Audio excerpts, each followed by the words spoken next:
This is the Less Insurance Dependence podcast show with my good friend Gary Takacs and myself, Naren Arulrajah. We appreciate your listenership, your time, and most of all, we appreciate your intention to reduce insurance dependence in your practice. Our goal is to provide information that will help you successfully reduce insurance dependence and convert your practice into a thriving and profitable dental practice that provides you with personal, professional, and financial satisfaction.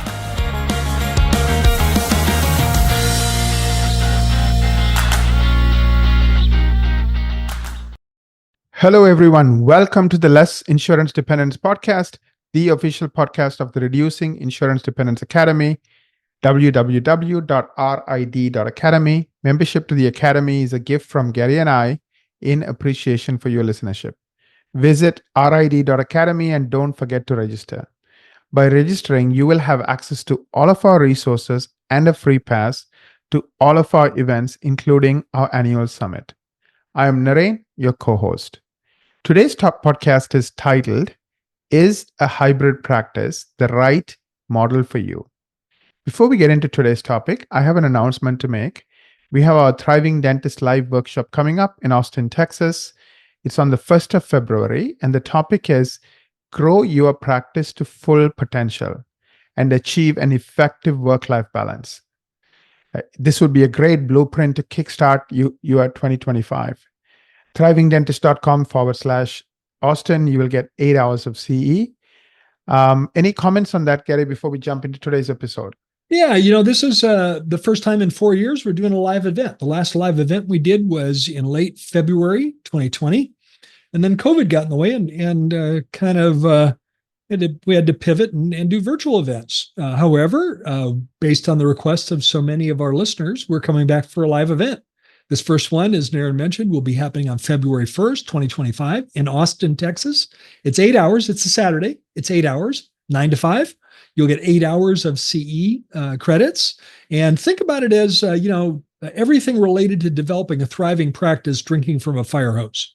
You'll leave with a massive amount of content that will be a great way for you to really jumpstart your year. You'll meet a lot of other thriving dentist fans around the country that have been listening to the podcast and are like-minded as you, wanting to develop an exceptional practice, one that provides personal, professional, and financial satisfaction. Right now, we've got some early bird tuition specials. Tuition will never be less expensive than it is right now. Go to thrivingdentist.com/Austin.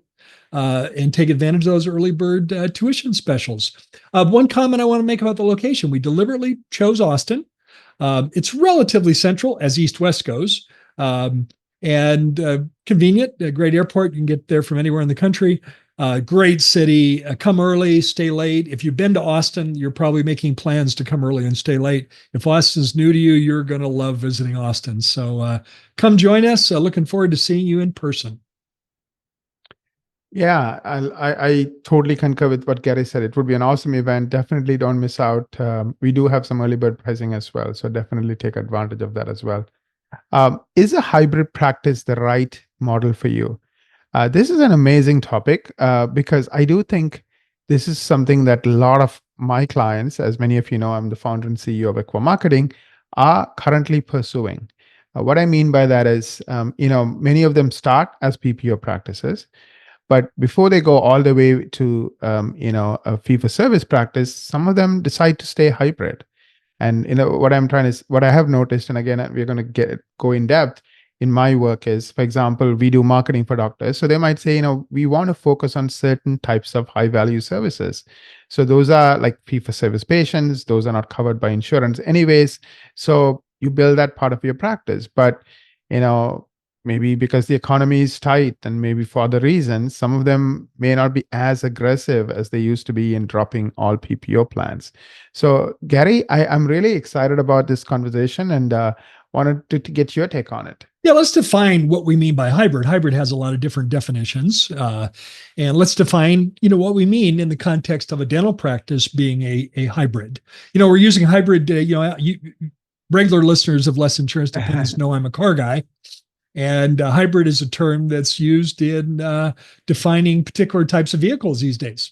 Yes. But we're going to define it in terms of what it means in your practice. And a very simple definition of hybrid means that you have some insurance participation in PPOs, and then some of your practice is fee for service. You're choosing not to participate with some plans. And personally, I think a hybrid model can be a very good model in the right circumstances, in the right situation. I've always said that you don't have to go all the way to fee for service to improve your practice. Every time you successfully resign from a PPO plan, you have improved your practice. So, new clients that we're working with, it's by definition a hybrid practice because they still have some PPO plans left, and we just working our way through it. And you don't have to go all the way. I always tell my clients, if your goal is to go all the way and become fee for service practice, then I'll be your biggest cheerleader because that's the way to get the most out of it. However, I think when the concept of being fee for service is intimidating for many dentists, Naren. The vast majority of dentists are PPO providers. It's a little bit hard to get the data on that, Naren, because the dental insurance companies don't want to provide it by any means. But we have some pretty good research that allows us to share data on that, and I'll share it with you. It's estimated, Naren, that the number of dental practices that accept PPO plans number in the 90 to 95% range of practicing dentists in the United States. 90 to 95% of dentists choose to participate with PPO plans. And maybe they don't choose to, but they feel like they have to. Now, again, that if you have different data on that, I'd love to see it, but that's the best data that I have. And if you're part of that 90 to 95% that participate in PPO plans, the idea of going all the way to fee for service, if you think that's the only thing you can do, then that can be intimidating. Does that make sense, Naren? Yes. I mean, And I think so this could be a permanent state, right? This is not a temporary state. I guess just wanted to clarify. I mean, if they chose to be, I'm not saying it has to be, but if somebody chooses to be a hybrid practice, that's. And basically it comes down to, there could be reasons in your practice, in your community, in your patient base that would make sense to stay in network with a PPO plan. There could be reasons that make sense. Maybe there's a dominant employer in town.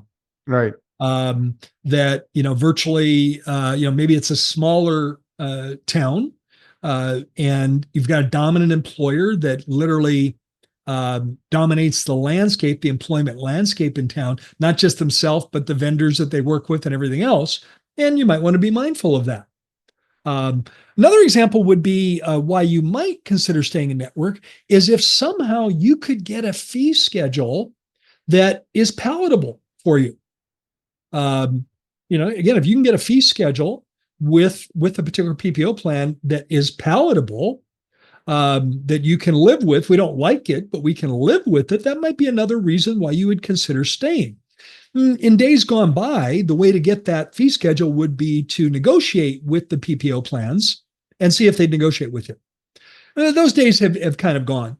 They've come and gone.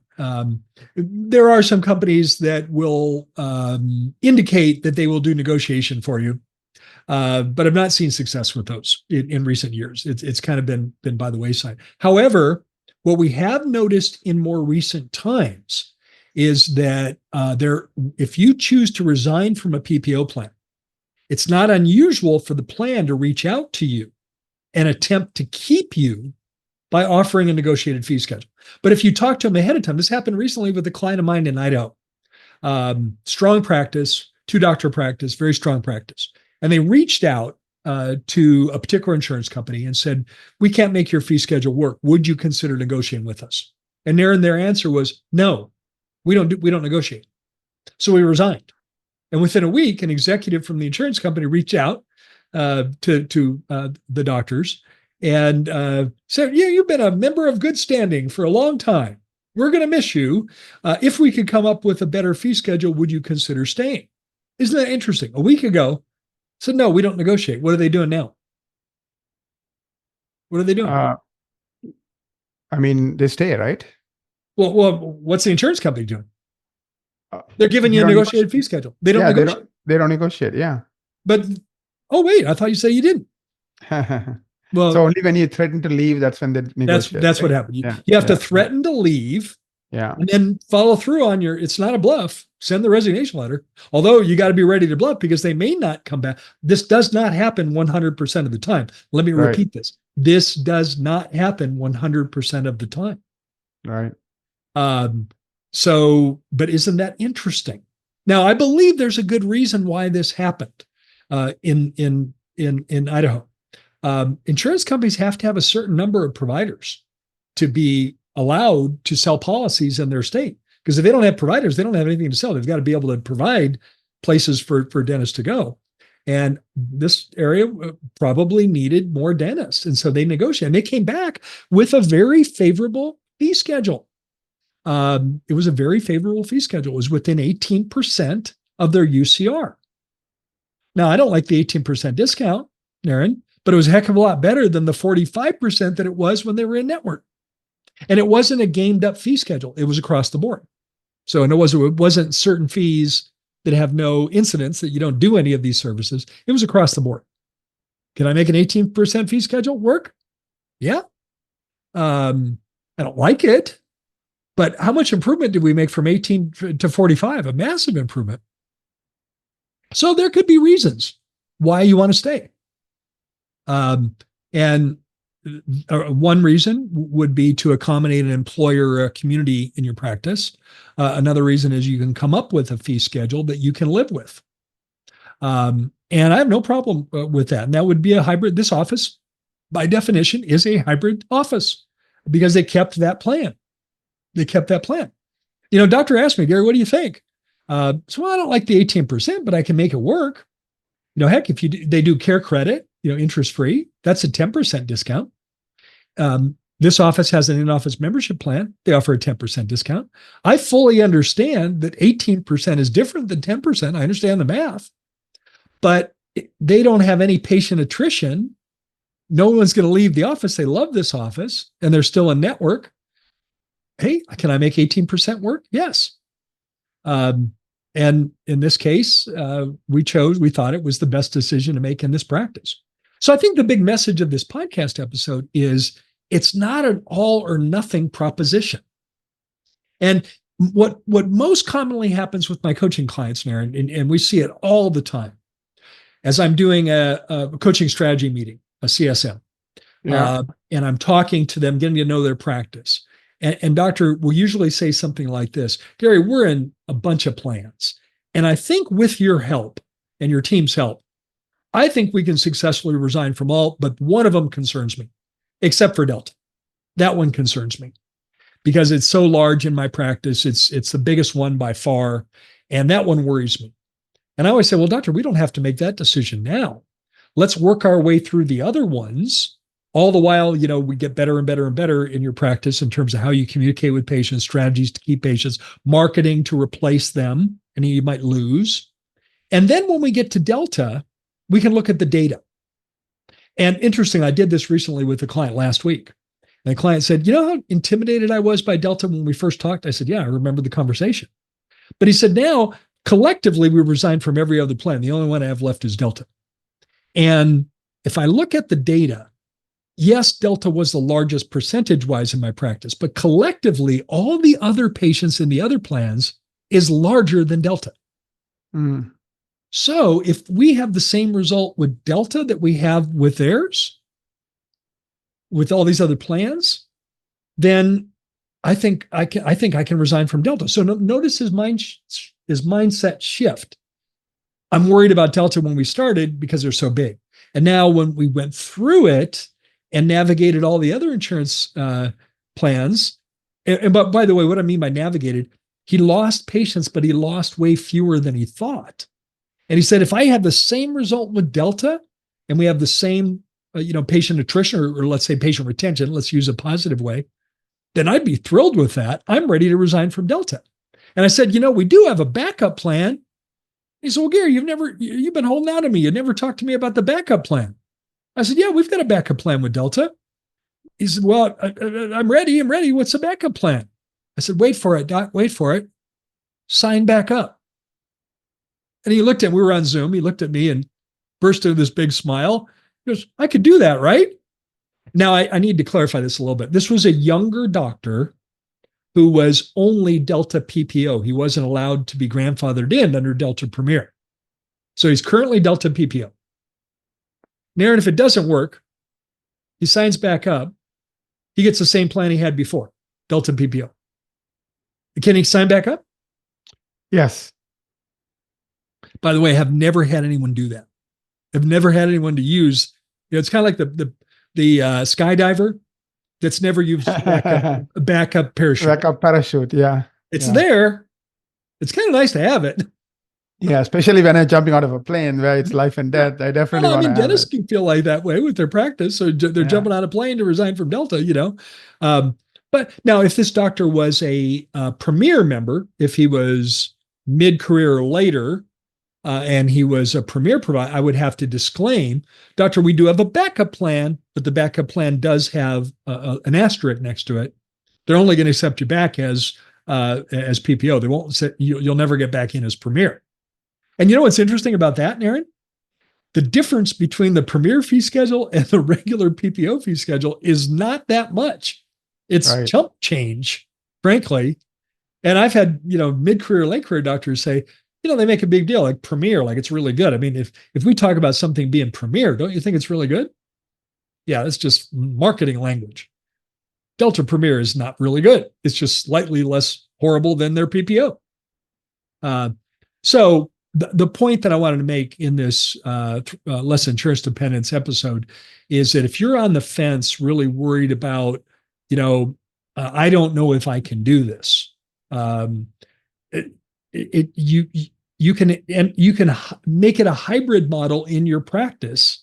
And the hybrid, every time you successfully resign from a plan, it improves your practice. And you may decide to be a hybrid practice like this office in Idaho that I described, because it makes sense. It makes sense in that case. And the numbers are so improved that, it was a massive improvement in the practice. So it's not an all or nothing proposition.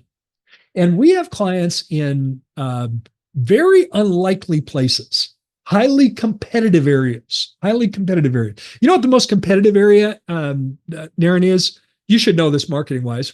What's the most competitive marketing area in the United States for dentists? What would you guess? I would guess, in general, the state of California. Close. They're in the top 5, but it's a Dallas-Fort Worth metro area. Dallas-Fort Worth. It's a large area, and there's a lot of different towns and different demographics within the metro area, Dallas-Fort Worth. But it's Dallas-Fort Worth. And we have many clients that are fee-for-service in Dallas-Fort Worth. A client, one of the most unlikely places, people say, you can't do it. Remember when we were doing this in our practice, we were so you can't do that here.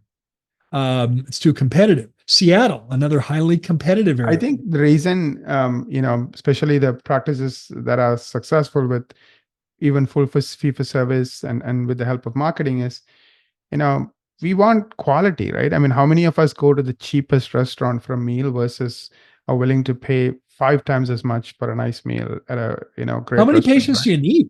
If you have if you're a solo dentist and you've got 1,500 active patients, that's a brilliant practice. Yeah. If you have an associate doctor and you've got 2,000, 2,500 active patients, that's amazing. So the point is, you don't have to go all the way. As we wrap up today, I'll give you something to do on an action item to make some progress on this. One thing I would encourage you to do, if you haven't done it already, is set up a marketing strategy meeting with Equa. Because we want to replace any people you're going to lose with patients coming from Google. So you can do that. Naren, what's the URL for them to set up a marketing strategy meeting?